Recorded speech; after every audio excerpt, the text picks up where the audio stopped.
ready to ride.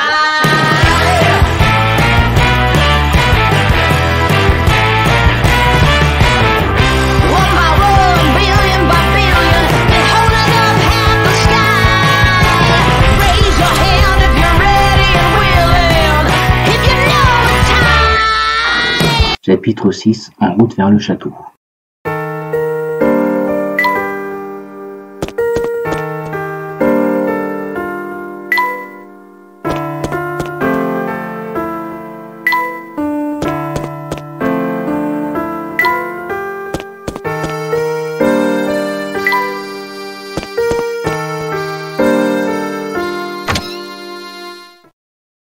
Monsieur Letton, content que vous ayez pu vous joindre à nous. Maintenant que vous êtes là, tous les suspects du meurtre du Dr Schrader sont présents. Il y a quelques jours, le corps du Dr Schrader a été retrouvé sans vie dans son appartement. Son meurtrier est toujours en liberté. Il pourrait être assis juste à côté de vous. Moi, un suspect, n'importe quoi. Pourquoi ai-je tué un homme que je ne connaissais même pas? Vous ne comprenez pas du temps. Monsieur Letton ici est à la recherche du coffret céleste. Ce coffret vous lie tous à la victime. Il n'y a aucun doute. L'un d'entre vous est coupable.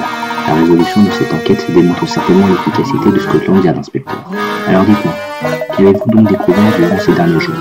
Tendez bien l'oreille, monsieur Wilton. Vous allez voir comment on résout une enquête à Scotland Yard. Vous avez toute mon attention, inspecteur. Veuillez continuer, je vous en prie. J'ai découvert l'existence de Fossens grâce à des indices trouvés chez Dr Schrader. D'après ses notes, il avait passé pas mal de temps ici, à la recherche du coffret céleste. Tout est devenu clair lorsque j'ai appris qu'il était mort, juste après son retour à Londres. Je pense que le meurtrier a rencontré sa victime ici, alors qu'elle enquêtait sur le coffret. En là une occasion d'enfin obtenir le coffret, le meurtrier l'a suivi jusqu'au Londres pour la suivre. Voilà une argumentation digne des meilleurs inspecteurs. Alors voyons en fait, qui est le coupable? Un peu de patience, j'ai bien. En résumé, notre coupable était donc déjà venu à Fossens. De plus, cette personne devait avoir la possibilité de voyager librement d'ici à Londres. D'après ces éléments, je conclus que cela n'était possible que pour ceux liés au Mantai Express. Et le regard se tourne vers M. Beluga, n'est-ce pas? Eh bien, ce n'est pas lui. M. Beluga a déclaré qu'il était à Londres pour affaire ce jour-là, et son alibi a été vérifié. Hein? Mais si ce n'est pas M. Beluga... Eh oui, le meurtrier se tient juste devant nous. Et son nom est Sam Éclair. Quoi? Vous plaisantez là? Je sais que M. Beluga vous a donné l'ordre de passer la ville au crible pour retrouver le coffret céleste. Il vous a traité comme un chien et vous lui en avez voulu. Alors vous avez décidé de doubler et vous avez gardé ce précieux coffret pour vous. C'est honteux, Samuel. Qu'as-tu à dire pour ta défense? C'est un complot où ça va pas la tête? Maintenant je comprends pourquoi ce coffret m'échappe depuis si longtemps. Tu me cachais, Samuel. C'est pas vrai, je peux jouer sur ma guitare préférée. Allez, tonton, tu connais, je ne ferai jamais un truc aussi débile. Vous aurez tout le temps de me raconter votre histoire quand nous serons à Londres. Venez. Alors finalement, c'était le chef de train. Vous n'aurez jamais cru capable d'une chose pareille. Au moins, nous pouvons avoir l'esprit tranquille maintenant. Professeur, pensez-vous vraiment que Sam aurait pu commettre une crime aussi affreux? Eh bien, tout ce que nous avons pour le moment, c'est cette photo déchirée trouvée chez le docteur. Oh, alors c'est ça le coffret céleste? Waouh, il est joli. J'aime beaucoup le boucle sur le couvercle. Tiens non, Laura. Oui. Merci ma chère. Grâce à toi, je viens de comprendre quelque chose d'essentiel. Vraiment? Expliquez-nous, professeur. Vous êtes pas cool, inspecteur.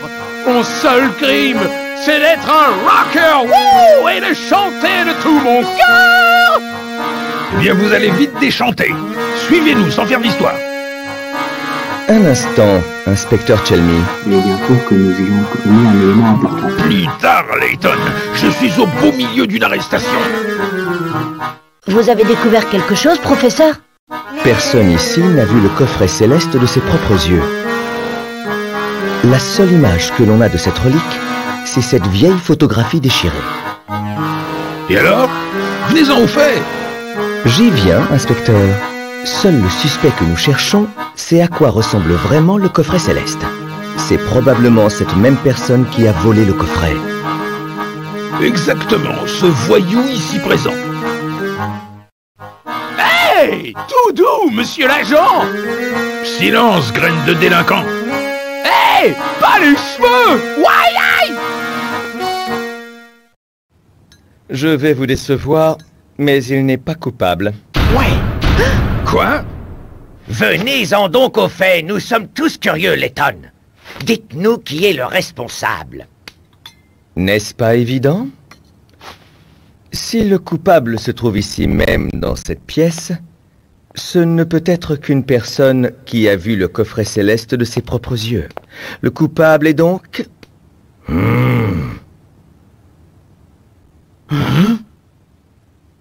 Juste ici, le voilà. Flora!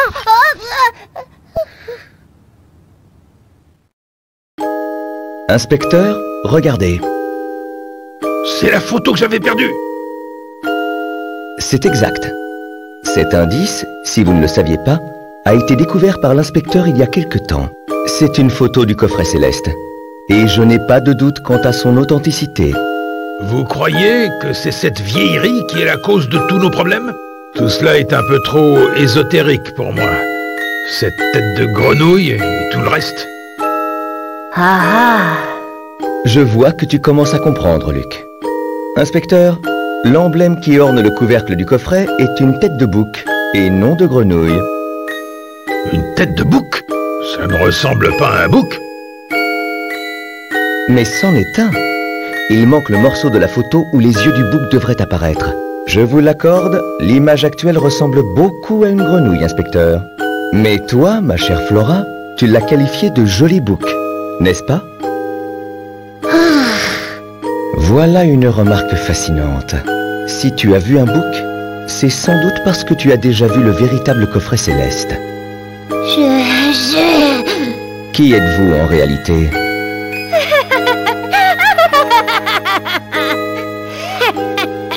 Bien vu, Letton. Tu dois être tout fier de m'avoir percé à jour une fois de plus.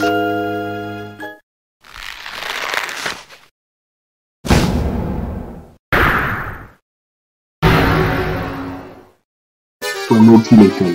Soyez maudit, toi et ton précieux chapeau. Don Paolo, je vous ai doublé pour le coffret, et avec un peu plus de temps, j'aurais aussi percé son secret, et la fortune de Van Arsène aurait été à moi, rien qu'à moi. Mais c'est fini maintenant. C'était donc vous qui aviez le coffret depuis le début. Bravo, quelle perspicacité. Pas étonnant avec un professeur pareil. Yark. Mais oui, tu as raison, petit. Je l'ai volé au vieillard, alors qu'elle groupiait sur le sol. Il a sûrement dû attraper un rhume, à dormir par terre. Non pas que ça m'inquiète. Les groupiers, le docteur Schrader ne dormira jamais par terre. Et attendez une seconde. Si vous étiez déguisé en Flora, où est la vraie? Oh, elle doit toujours être à Dodgestone, dans cette grange où je l'ai laissée. J'imagine qu'elle doit profiter de l'air de la campagne. Ou alors elle se demande où vous êtes passé. Ou elle s'étonne que vous ne vous soyez pas rendu compte que j'avais pris sa place. Mais je me dois de vous remercier. Vous m'avez fourni plus de renseignements qu'il ne m'en fallait. La bataille est peut-être perdue, mais la guerre n'est jamais finie. Je suis heureux de découvrir le secret du coffret céleste. Je n'ai plus qu'à le prendre et... Ne bougez plus, Don Paolo. Harry, j'ai des questions à vous poser, et vous allez devoir y répondre une fois que nous serons à Londres. Vous pensez pouvoir vous échapper? Ah, je vous tiens, espèce de monstre. Ah, espèce d'idiot, rien ne m'empêchera de m'échapper. Ne restez pas planté là, il s'échappe. Merde, imbécile. Tu pensais vraiment qu'un poulet grassouillet tel que toi pourrait m'attraper? Je vous laisse, inspecteur. À bientôt, Letton. Merc. Vous pensez pouvoir m'échapper, et vous aurez, et plutôt que vous ne pensez. Oh, attendez-moi, chef. Et regardez cette fois-là en train de courir. Je ne les en croyais pas capables. Je dois avouer que je ne me suis pas douté un instant que Don Paolo avait pris l'identité de Flora. J'espère qu'elle va bien. Elle doit être morte d'inquiétude. J'ai hâte de la retrouver. Moi aussi. Cependant, je suis certain que l'air de la campagne lui fait le plus grand bien. Il y a autre chose qui me perturbe. C'est la façon dont Don Paolo parlait du docteur Schrader. On aurait dit qu'en fait, il ne l'avait pas tué. Et dans ce cas, qui l'a fait? Tu as tout à fait raison, Luc. La mort du docteur Schrader a été causée par autre chose. Je suis persuadé que le coffret céleste est la clé de ce mystère. Alors nous sommes dans une impasse. Si seulement Don Paolo n'était pas parti avec le professeur là. Tiens, Don Paolo a dû le laisser tomber pendant sa course-poursuite avec l'inspecteur Chelmy. Alors le voilà enfin, le coffret céleste. Enfin le coffret. À l'intérieur se trouve la clé qui permet de mettre la main sur une incroyable fortune. Je vous demande pardon, monsieur. Monsieur Letton, je vais maintenant vous demander de me remettre le coffret céleste. En tant qu'héritier du duc Van Arsène, ce coffret me revient de droit. Ce coffret appartient à la famille Van Arsène. Serais-tu sourd, gamin? Le contenu de ce coffret me permettra de retrouver la fortune des Van Orsen. Comme je partage des liens de sang avec les Van Orsen, le coffret doit me retenir. Bon, mais alors ça sent chaud. Je suppose qu'il ne me reste plus qu'à... Monsieur Beluga, écoutez-vous parler. Vous n'avez pas plus de droit sur ce coffret que moi ou quiconque présent dans cette pièce. Écoutez-moi bien, misérable. Ce ne sont pas vos affaires, alors votre avis, vous le gardez. Non, désolé, je ne vais pas rester là à vous écouter revendiquer la propriété de ce coffret. Si quelqu'un peut le faire, c'est bien le duc actuel de Folsens, personne d'autre. J'ai entendu parler de vous. Vous avez tourné le dos à cette ville et vous êtes parti de votre plein gré. Pour moi, vos droits sur le coffret ont disparu le jour où vous avez quitté Folsens. Ah oui, vraiment, vous ne manquez pas derrière mon bonhomme. Et ce que dit Kranz, c'est vrai, j'ai bien peur que ma conscience ne m'empêche de vous le donner. Eh tonton, pourquoi on n'arrêterait pas de courir après ce coffret? Tous ces secrets, ça me fatigue. Quoi? Tu oses me dire comment gérer mes affaires? Samuel, as-tu oublié qui t'a donné du travail? D'abord, j'ai jamais voulu être chef de train, et jouer au garçon course, c'est plus à la mode. Je le supporte plus, moi. C'est pas ça le destin de Sam Leclerc. Le destin de Sam Leclerc, c'est de faire du rock. Et les gars, me voilà de retour sur le train du rock pour un aller simple vers la gloire. Et... Quoi? Samuel, arrête de divaguer. Reviens ici tout de suite. Désolé, monsieur Beluga, mais je crois que je vais garder ce coffret pour l'instant. Parfait, comme vous voudrez. J'espère que vous serez tous maudits par cet affreux coffret. Il y a plutôt 2 fois qu'une.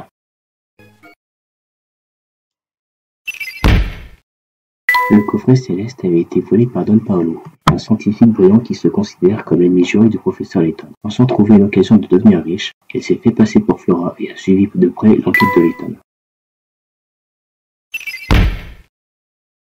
Beluga était à la recherche du coffret céleste, qui devait le mener à la fortune de la famille Van Orsen. Étant lui-même un héritier des Van Orsen, il estimait que celui-ci lui revenait de droit, bien que certains habitants de Folsens soient d'un autre avis.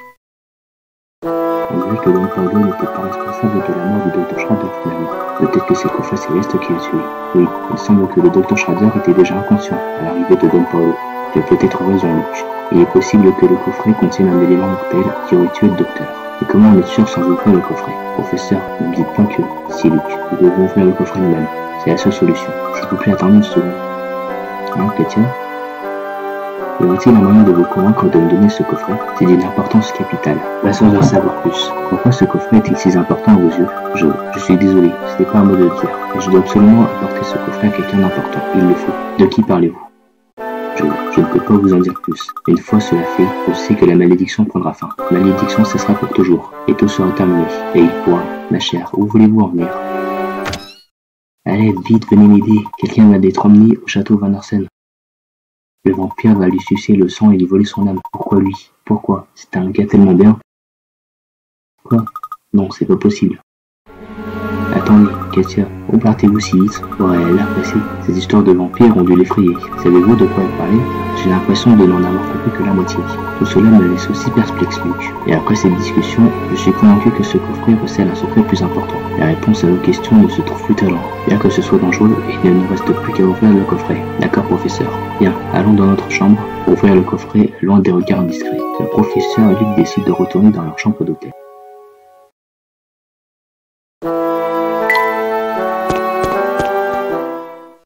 C'est donc ça, le coffret céleste. En effet, Luc.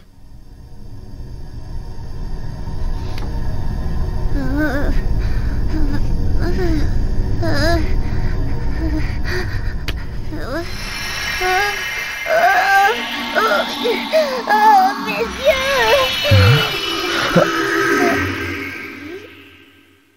Hein? Le coffret est vide, et nous sommes toujours en vie. Alors cela veut dire que ma théorie était juste. Que voulez-vous dire, professeur? Nous devons retourner en ville et interroger les gens, afin de vérifier si mes soupçons s'avèrent fondés. Le professeur Luke décide de faire le tour de Folsens pour obtenir plus d'informations. Bonsoir, messieurs. Je vous prie d'excuser mon emportement. Ce n'était pas très professionnel. Bien au contraire, votre témoignage a été très utile. À vous écouter, j'ai eu l'impression que vous connaissez bien l'histoire de la famille Van Orsen. Oui, on peut dire ça. Parce qu'il était encore en vie, le duc Van Orsen descendait souvent dans notre hôtel avec ses invités. Je me souviens de sa gentillesse à mon égard, moi qui ne suis qu'un humble maître d'hôtel. De son temps, Folsens était une ville qui débordait d'énergie. Mais une fois le duc décédé et la mine fermée, la ville est devenue bien heureuse. Qui a succédé au duc après sa mort? Je me souviens que le frère de M. Beluga a accepté de prendre la place du duc à l'époque. Je ne sais pas trop ce qui s'est passé depuis, mais il paraît que le duc actuel est assez jeune. Et il y a aussi cette histoire de vampire. Vous avez sûrement entendu. Je ne sais rien d'autre.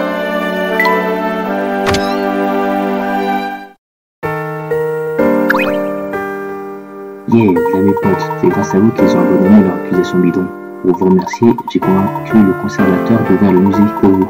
Ce n'est pas grand chose et peut-être que vous y trouverez des trucs utiles pour votre enquête. Allez donc y faire un tour. Merci Sam, l'atmosphère a été assez tendue pendant un moment. On en revient toujours pas d'avoir appris que M. Beluga fait partie de la famille Van Arsène. Oui, mon oncle n'a jamais vraiment parlé. C'est seulement qu'il s'est disputé avec son père, le duc, et qu'il est ensuite parti. Et il parlait beaucoup du frère qu'il a laissé derrière lui. Il avait l'air de beaucoup l'aimer. Mais enfin, c'est ce vampire qui habite le château mondial. Et je comprends que quiconque en a échappé une fois que ce monstre s'y est installé. Vous obtenez une clé. Elle ouvre un nouveau chapitre des mémoires. Le professeur et lui décide de retourner au musée Van Arsène, maintenant qu'il est ouvert.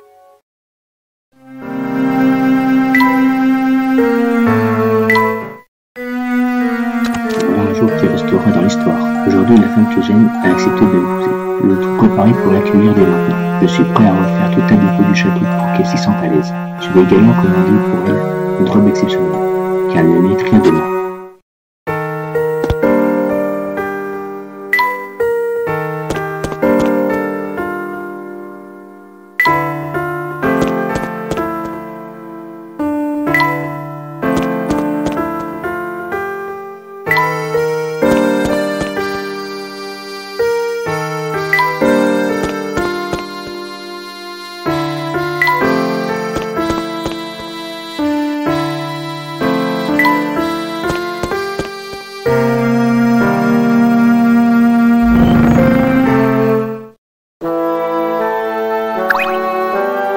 Bienvenue les gars, je suis Delco, le conservateur du musée Van Arsène. Nous possédons une collection de reliques, liée à l'histoire de Fossens et des Van Arsène. Sam m'a parlé de vous deux. J'espère que nos ressources vous aideront dans vos recherches. N'hésitez pas à étudier notre collection autant que vous le désirez. Le professeur et Luc décident de visiter le musée Van Arsène.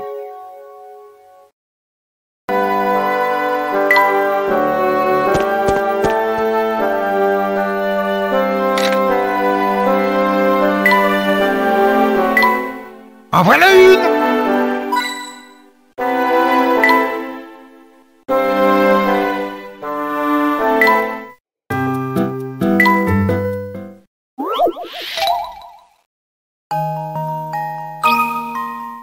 Et voilà. Trop facile.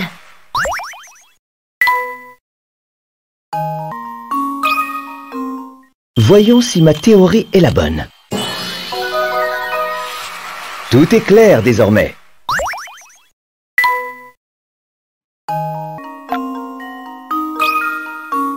Voilà ma réponse. Ce n'était pas si compliqué.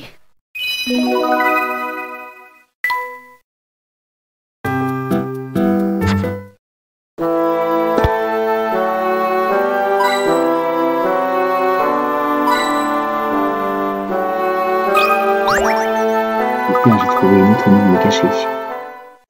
Énigme 95, ranger les livres. Le coffre représenté ci-dessous a une longueur, une largeur et une profondeur de 30 cm.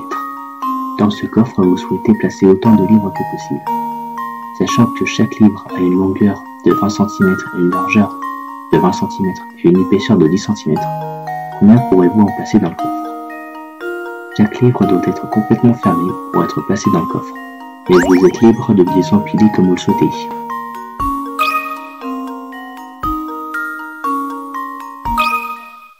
Et voilà ma réponse. Haha, tout à fait remarquable. Bonne réponse. En plaçant un livre tel qu'indiqué ci-dessus, vous pouvez en ranger jusqu'à 6 dans le coffre.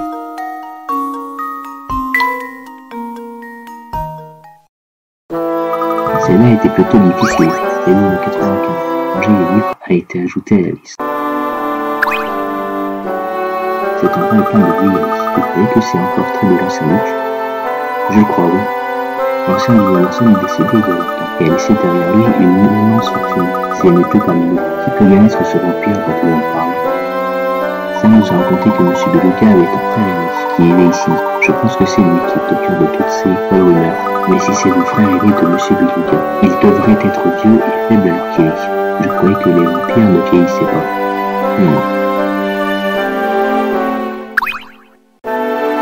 Je vois que vous vous intéressez beaucoup à ce portrait. Est-ce bien ce que je pense? C'est un portrait de la famille Van Orsen.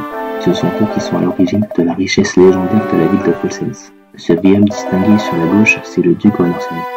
Son fils cadet, Friedrich, est au centre, et son fils aîné, Vladimir, est sur la droite. Ce Friedrich, c'est M. Beluga, le fondateur et le propriétaire du Bourgogne Express, n'est-ce pas? Vous le connaissez? Eh bien, en plus d'être propriétaire d'une compagnie de chemin de fer, c'est un ami, et il possède ce musée. C'est vraiment une histoire triste. Il a coupé les ponts avec son père et a quitté la ville il y a 50 ans. En partant, il a pris une partie de la fortune familiale et l'a utilisée pour fonder sa compagnie. Et oui, c'est un homme plein de contradictions. Il détestait son père au point de changer de nom, et il est revenu ici pour bâtir ce musée à sa gloire. Est-ce que cette querelle s'est étendue aux autres membres de la famille? Non. Friedrich et Vladimir ont toujours été très proches, mais leur relation avec leur père n'a plus jamais été la même après ce terrible jour. De quel jour parlez-vous, monsieur? Le jour où le duc Van Orsen a trouvé le filon d'or qui a apporté tant de richesse à Folsens. Il est devenu différent après ça. Quelque chose en lui a changé. L'appât du gain, peut-être. Oui, il y avait de ça, mais il n'y avait pas que l'appât du gain qui lui rongeait le cœur. Et qui avait-il d'autre? Je pense qu'il faut même mettre fin à cette discussion. Ce n'est pas à vous de discuter de ce qui se passe dans le cœur des autres. Je comprends. Au fait, j'ai encore une question. Savez-vous où est Vladimir aujourd'hui? Bonne question. Selon certaines rumeurs, il vivrait toujours dans le chemin des châteaux. Pourtant, j'ai du mal à croire que quelqu'un puisse vivre dans un lieu aussi délabré, même un vampire. Oh là là, regardez-moi l'heure qu'il est. Il est temps pour moi de retourner au travail. N'hésitez pas à examiner les lieux aussi longtemps que vous le désirez. Apparemment, les zombies sont aussi des problèmes. Et oui.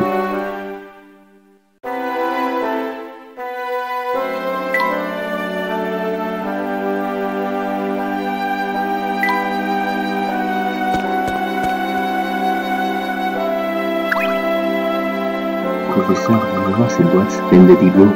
On dirait des objets ordinaires appartenant à la famille Van Orsen. Il y en a quelques-uns qui ont l'air vieux.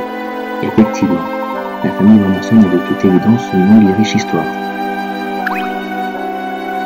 Les statues est très impressionnantes. J'imagine que ce doit être le duc Van Orsen. Le musée entier semble être dédié au duc Van Orsen. Donc je pense que oui. Mais attendez une seconde. Je croyais que c'était M. Beluga le propriétaire de ce musée. Oui, il me semble que c'est le cas.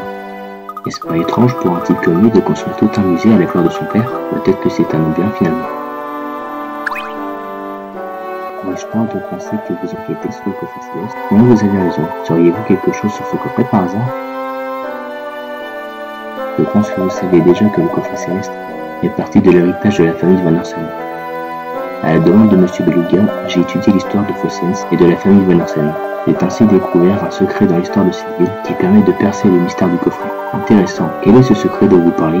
Comme il est facile de poser cette question lorsque l'on ne connaît pas les conséquences, monsieur Layton. Mais si vous avez soif de vérité, et si vous êtes prêt à l'affronter, allez donc faire un tour à la mine. De nombreux mineurs y ont laissé les notes qu'ils prenaient pour décrire leur vie dans la mine. Si vous parvenez à en trouver, vous aurez entre les mains un récit authentique de ce qui s'y est passé. Merci de ce conseil. Nous irons y jeter un œil. Allez-vous, en route vers la mine. Vous obtenez une clé. Ouvre un nouveau chapitre des mémoires. Le professeur et lui décide de se rendre à la mine, située en bordure de la ville.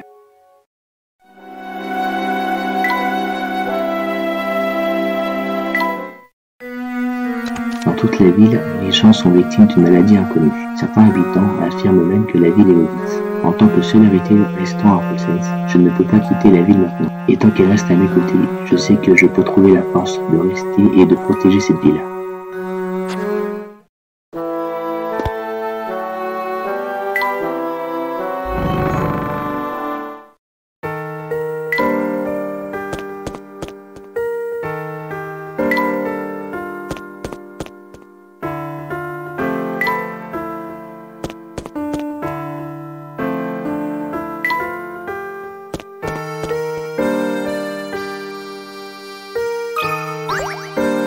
En vous regardant, je devine qu'il y a quelque chose dont vous voulez me parler. Et avant cela, il y a une chose qu'il faut que vous fassiez. Énigme 104, saut de billes 4. Voici une nouvelle variante du solitaire. Les choses se compliquent à nouveau, mais les règles sont les mêmes que pour les autres énigmes de ce type. Lorsque vous déplacez une bille, vous devez la faire passer par-dessus une autre bille et la faire atterrir dans une case vide. Il est interdit de déplacer une bille en diagonale. Une fois que vous avez terminé votre déplacement, la bille par-dessus laquelle vous venez de passer sera retirée du tablier. Le jeu se termine lorsqu'il ne reste plus qu'une seule bille sur le tablier.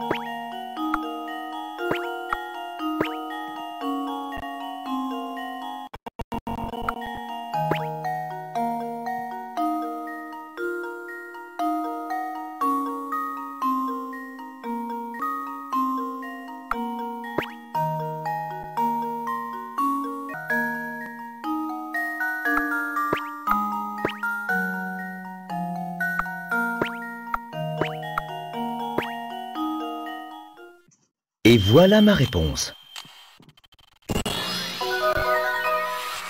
Toute énigme a une solution. Beau travail. Outre la forme du tablier, on peut créer de nouvelles variantes du solitaire en modifiant les règles. Par exemple, vous pourriez essayer de résoudre cette énigme en faisant en sorte que la dernière bille se retrouve sur l'espace central du tablier. Bon travail les amis. À Full Sense, il n'y a pas beaucoup de choses à faire, alors les gens s'adonnent à leur passion. C'est sans doute mieux que de rester assis et regarder fixement le mur. L'énigme numéro 104, saut de bille 4, a été ajouté à la liste.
Bonjour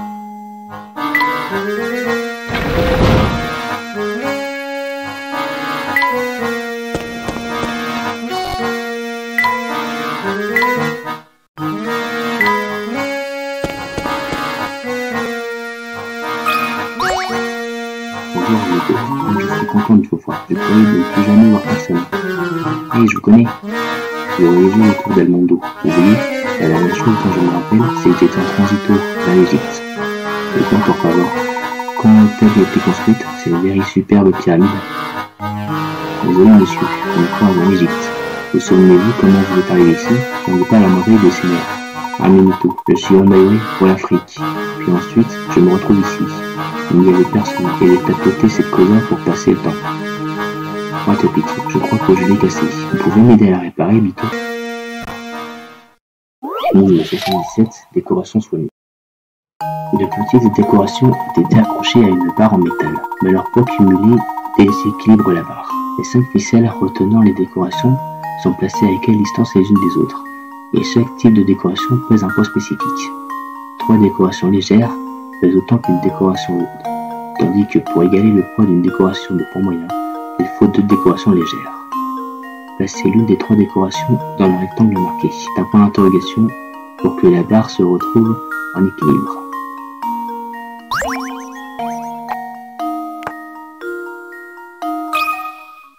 Voyons si ma théorie est la bonne. Ah, tout à fait remarquable. Bonne réponse. La décoration en forme de croissant de lune a le poids idéal pour maintenir la barre en équilibre. Une décoration en forme d'étoile pèse autant qu'une décoration en forme de lune, et une en forme de soleil réunie. Bien que la série de décorations qui contrebalancent le poids de celle qui nous intéresse ne contienne aucune étoile, il est possible de comparer les poids et de résoudre l'énigme en suivant la méthode indiquée ci-dessus. Oh, Wunderbar, grazie Ainani. À présent, je peux partir d'ici l'esprit tranquille. Vous obtenez une clé et ouvre un nouveau chapitre des mémoires. Le 1977, décoration soignée a été invitée à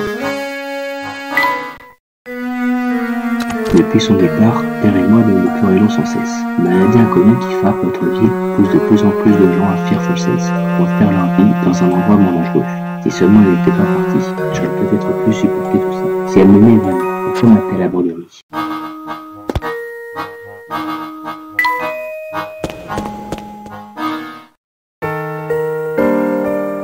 Bingo!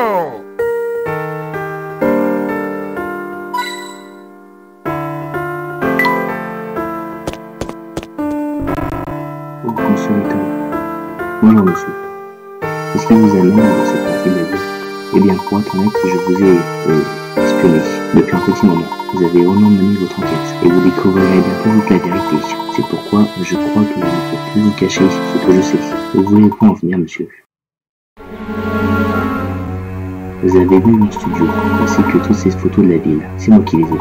Et j'ai également pris celles qui se trouvent à la gare. Ces photos ont éveillé ma curiosité depuis notre arrivée. Il a raison, monsieur. Souvenez-vous de notre dernière rencontre dans mon magasin? Vous m'avez fait remarquer un étrange phénomène apparaissant sur les photos prises à Full Sense. Effectivement, l'un des nombreux phénomènes étranges que nous avons observés dans cette ville. On dirait que l'ensemble des habitants essayent de nous cacher quelque chose. Vous avez raison, monsieur. Voyez-vous, Full Sense est une ville maudite. Maudite? La qualifier ainsi me semble terrible et cela résume la perfection au passé de Full Sense. Cette malédiction est peut-être le prix à payer pour les erreurs que nous avons commises dans le passé. Toutefois, tous les cauchemars ont une fin et j'ai l'impression que nous nous en réveillerons bientôt. Je vous invite à vous rendre au château et faire la rencontre du Vladimir. Ce Vladimir est-il le fils aîné du précédent duc? Absolument, le duc Vladimir était au château Vance. Depuis la mort de son père, il est bien longtemps travaillé pour les ventes avant de tout laisser tomber. De m'enfuir il y a 50 ans. Je ne crois pas que Vladimir ne pardonnera un jour. Voyez-vous, la trahison est ce qu'il est le plus. Que s'est-il passé il y a 50 ans? La réponse à vos questions trouve dans le château. Allez-y sans attendre. Peut-être que quelqu'un de raisonnable, tel que vous, réussira à faire entendre raison au duc. Et c'est pour ces moments que cela nous permettra de vivre cette affaire et nous y rendrons. Voyez donc de vos propres yeux ce que cette ville est devenue. Peut-être que nous verrons enfin la lumière au bout de ce sombre tunnel. Je crois que que cette fois, notre destination est parfaitement limpide, Luc. Tu sais quelle est la prochaine étape de notre voyage, n'est-ce pas? Les gens qui nous avons parlé ont terriblement peur du vampire qui vit dans ce château. Et cette conversation avec le photographe a fait que soulever plus de questions. Que s'est-il passé il y a 50 ans? Et que peut-il donc bien se passer dans ce château? La découverte de ce filon d'or a rendu la famille Von Hersen riche du jour au lendemain. En découvrant les détails de cette histoire, nous ferons des réponses sur le mystère du coffret. Mais comment l'en rentré, professeur? Je ne pense pas que les grilles soient grandes ouvertes pour nous accueillir. Ne tire pas de conclusion hâtive, mon cher Luc. Je voulais vous dire, la trace de la voiture que nous avons vue sur la route du château était encore fraîche. Il semblerait que cette voiture fasse des livraisons au château tous les jours, et il nous suffira de la suivre pour arriver jusqu'au château. Oh oui, bien sûr, cette voiture est notre billet d'entrée pour le château du duc. Tu as tout compris. Je vous suis, professeur. En avant.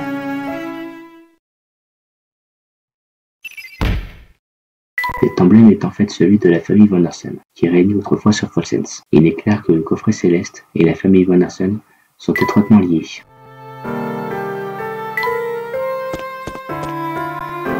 Les grilles sont fermées. Il nous suffit d'attendre que la voiture arrive pour entrer. La voilà. Vite, cachons-nous.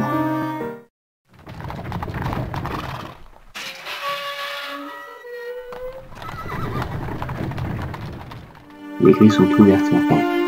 Et personne ne nous a remarqué. C'est notre seule chance d'entrer. Dépêchons-nous.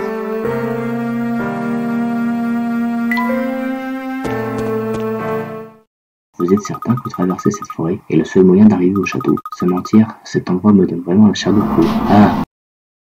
Luc, qu'est-ce qui ne va pas? Un fantôme. Il était juste là il y a une seconde. Oh Luc, je sais bien que les fantômes n'existent pas. Ce n'était sûrement qu'une illusion d'optique. Je suis certain de l'avoir vu, professeur. Respire profondément. Dans les situations de nervosité extrême, notre imagination peut nous jouer de drôles de tours. Peut-être bien. Tu te sens mieux? Bien, allons-y. Il ne faut pas perdre cette voiture de vue. Il fait trop sombre, je n'y vois rien, professeur. C'est vrai, je pense que nous ne pourrons pas continuer sans sorte de lumière. Mais regarde ça, on dirait que quelqu'un a laissé une lanterne ici. Quel heureux hasard. Émile 121 en éclaireur 1. Utilisez les lanternes afin d'éclairer les sombres sentiers de la forêt. La lumière de chaque lanterne éclaire un sentier sur toute sa longueur, s'il est horizontal ou vertical. Utilisez le moins de lanternes possible afin d'éclairer tous les sentiers. Alors, où faut-il placer toutes ces lanternes?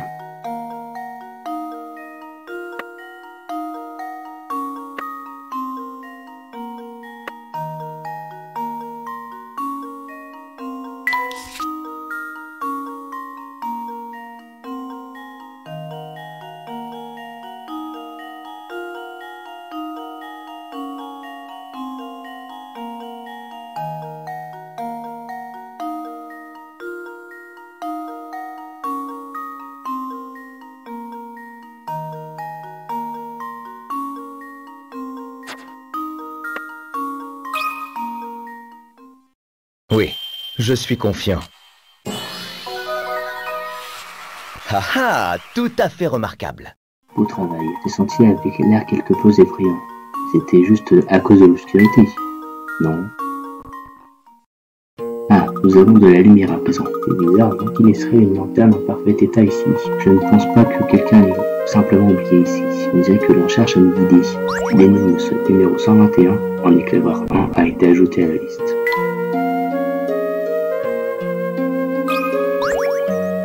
Cette forêt n'en finit pas, et il fait de plus en plus sombre. Mystérieusement, quelqu'un a laissé une deuxième lanterne. Voyons voir où nous sommes. Énigme numéro 122 en éclaireur 2. Utilisez les lanternes afin d'éclairer les sombres chantiers de la forêt. La lumière de chaque lanterne éclaire un sentier sur toute sa longueur, s'il est horizontal ou vertical. Utilisez le moins de lanternes possible afin d'éclairer tous les sentiers. Alors où faut-il placer ces lanternes?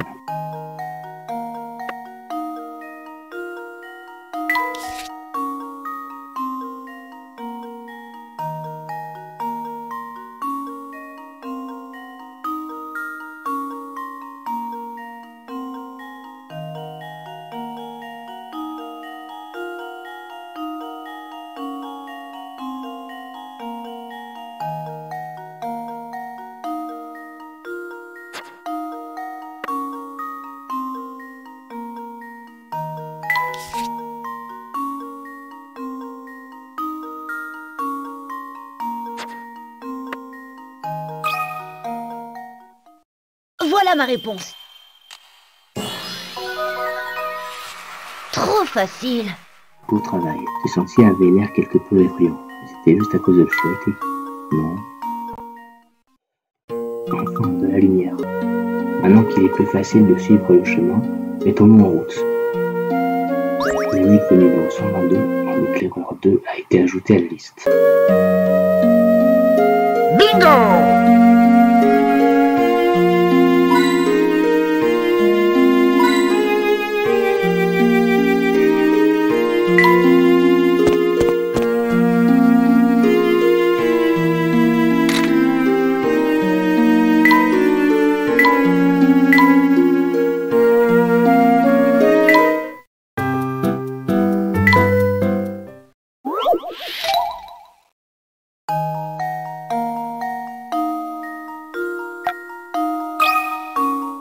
Oui, je suis confiant.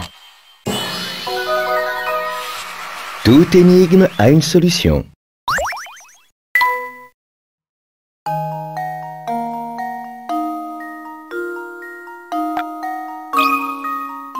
Oui, je suis confiant.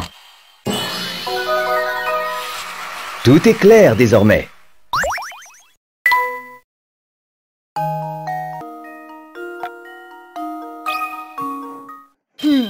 Voyons si c'est bon.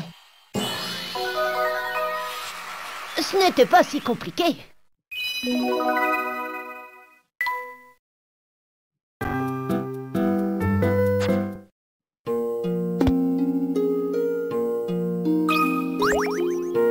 Regardez, j'ai trouvé une énigme cachée. Énigme 97, constellation. On dit que les civilisations antiques ont inventé les constellations en observant le ciel étoilé et en laissant parler leur imagination. Voici une énigme qui les rend hommage.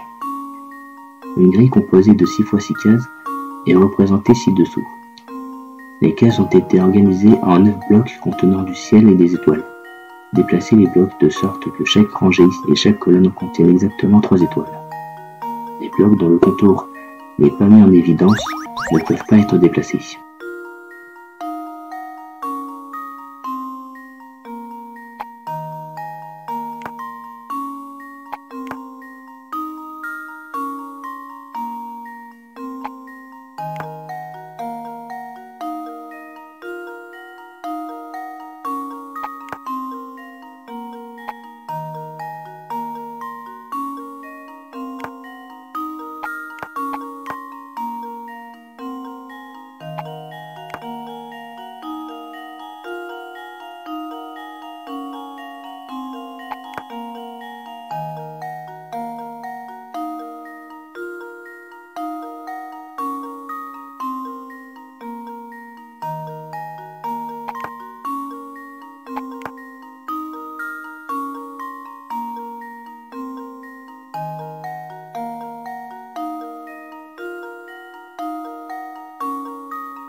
Voyons si ma théorie est la bonne. Ah ah, tout à fait remarquable. Beau travail, cette constellation est un peu artificielle, mais c'était une énigme intéressante, non? C'était vraiment pas facile. L'énigme 97, constellation, a été ajoutée à la liste. Bingo!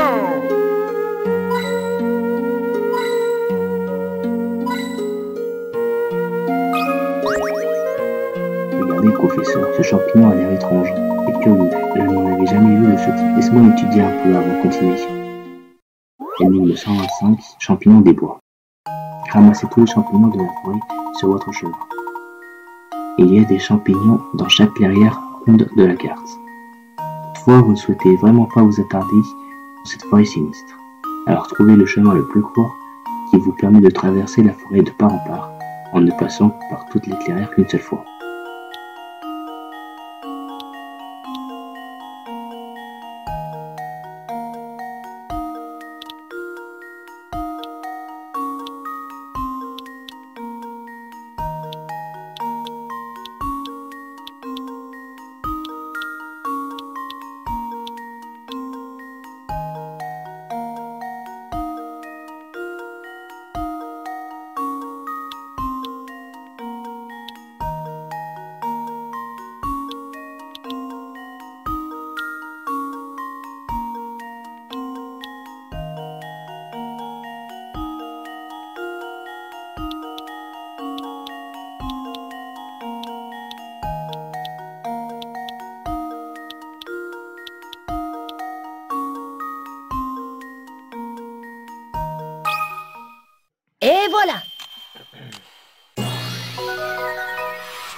Ce n'était pas si compliqué. Au travail, vous avez dû remarquer qu'il n'était pas nécessaire d'emprunter tous les sentiers. S'il vous plaît, professeur, on peut y aller maintenant que votre curiosité est satisfaite? L'énigme 125, sans paiement d'héros, a été ajoutée à la liste. Professeur, c'est un moment de le dire, mais je crois que nous avons besoin de plus de lumière. Très bien, voyons si nous pourrons utiliser cette lanterne pour déterminer notre position. Énigme 123, en éclaireur 3. Utilisez les lanternes afin d'éclairer les sombres sentiers de la forêt. La lumière de chaque lanterne éclaire un sentier sur toute sa longueur, s'il est horizontal ou vertical. Utilisez le moins de lanternes possible afin d'éclairer tous les sentiers. Alors, où faut-il placer ces lanternes?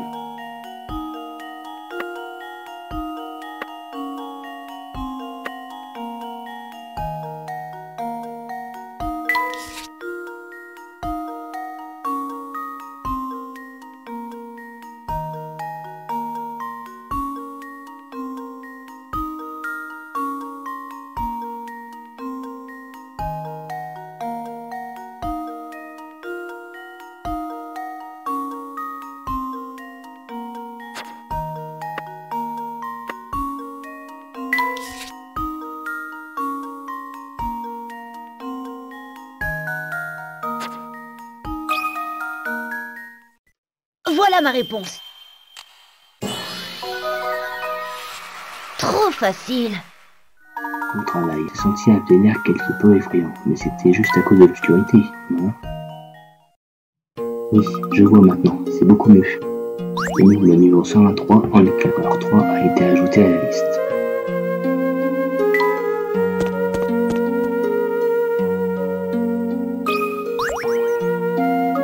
Quand est-ce qu'il s'est mis à faire si froid? Tu as raison. Il fait si froid par ici que le lac est joli. Oh, je crois avoir trouvé un raccourci.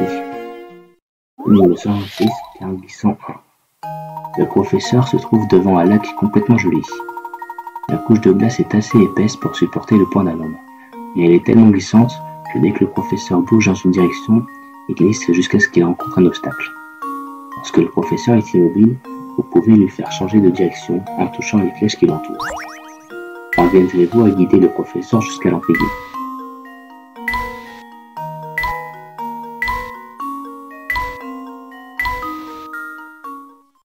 Et voilà ma réponse.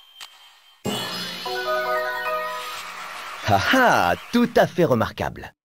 Au travail, tout en souplesse. Votre traversée de la forêt s'est assez bien passée. Il ne faut pas nous arrêter, allons-y. L'énigme numéro 126, terme glissant 1, a été ajouté à la liste. Oh, wow, faites attention professeur, ce n'est que de la glace. Il n'y a pas de neige sur laquelle marcher ici. Alors il nous faudra être très prudent. Doucement. Énigme 127, terme glissant 2. Le professeur se trouve devant un lac complètement gelé. La couche de glace est assez épaisse pour supporter le poids d'un homme, mais elle est tellement glissante que dès que le professeur bouge dans une direction, il glisse jusqu'à ce qu'il rencontre un obstacle. Lorsque le professeur est immobile, vous pouvez lui faire changer de direction en touchant les pièces qui l'entourent. Parviendrez-vous à guider le professeur jusqu'à l'arrivée?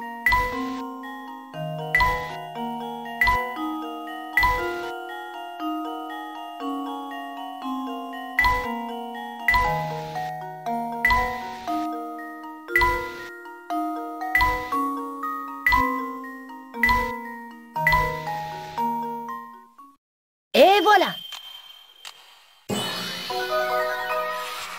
Je suis le digne apprenti du professeur. Au travail. Si jamais vous vous retrouvez devant un lac joli, ne vous y aventurez pas. Cela peut être très dangereux. Bravo, c'est un miracle que nous soyons tous les deux parvenus à traverser sans encombre. Nous nous rapprochons du but, je le sens, continuons à avancer. L'énigme numéro 127, terme glissant 2, a été ajouté à la liste. Voilà encore un lac joli. Il dirait que nous n'avons d'autre choix que de nous traverser. Allons-y. Énigme 128, terme glissant 3. Le professeur se trouve devant un lac complètement gelé. La couche de glace est assez épaisse pour supporter le poids d'un homme, mais elle est tellement glissante que dès que le professeur bouge dans une direction, il glisse jusqu'à ce qu'il rencontre un obstacle.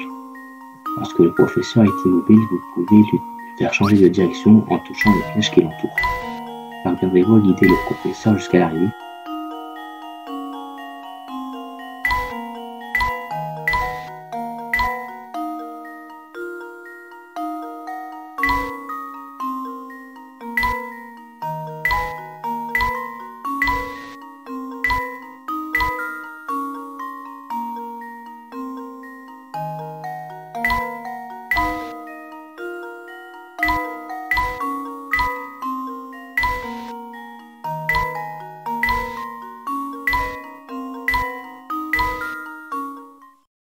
Voyons si ma théorie est la bonne.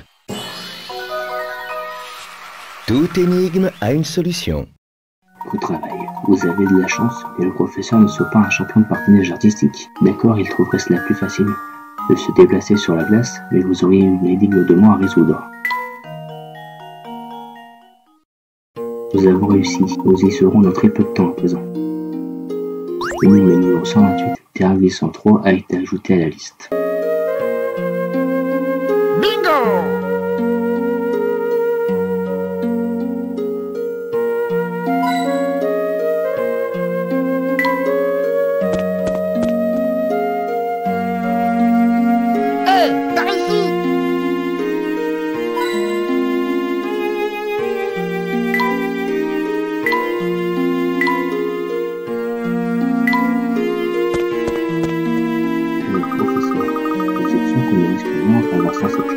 Tu n'as pas l'air très stable, je pense qu'il n'y a rien à craindre. Aurais-tu peur, Luc? Un peu, oui. Enfin, regarde, si nous tombons, nous n'avons aucune chance d'en échapper. Voyons, Luc, t'es très effrayant, mais tu ne risqueras rien si tu restes calme et que tu avances. Aide-moi à résoudre cette énigme, ça te changera les idées et tu ne penseras plus à cette traversée. Énigme numéro 100, un pont délabré. Luc et le professeur Layton se trouvent à une extrémité d'un vieux pont délabré. La perspective d'une chute dans ce gouffre noir tétanise Luc, et il ne parvient à avancer qu'en franchissant une ou 3 planches à la fois. L'étroitesse du pont l'empêche de faire demi-tour, et il est obligé de poser alternativement son pied gauche puis son pied droit, quoi qu'il arrive. À l'aide de votre stylet, marquez le chemin que doit suivre Luc pour traverser le pont sans encombre. Son parcours doit se terminer sur l'empreinte rouge de l'autre côté du pont.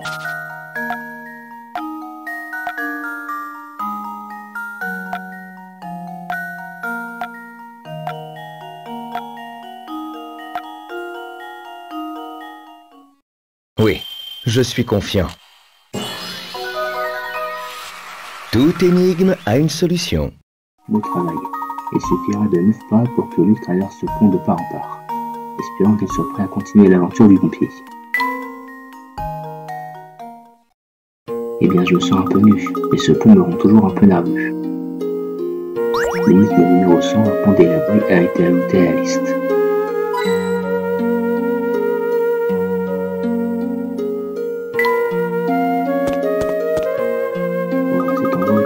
Sinistre au bout de près. Tu te sens de nouveau nerveux, n'est-ce pas? Pas du tout. Allons-y, professeur. Ah, à l'aide. Quel est le problème, monsieur? Il y a un vampire dans ce château. Je pensais être comme un rat, mais j'ai réussi à lui échapper. Un vrai vampire? Je ne suis pas attardé pour lui faire un examen dentaire, petit malin. Il faut que je me sauve.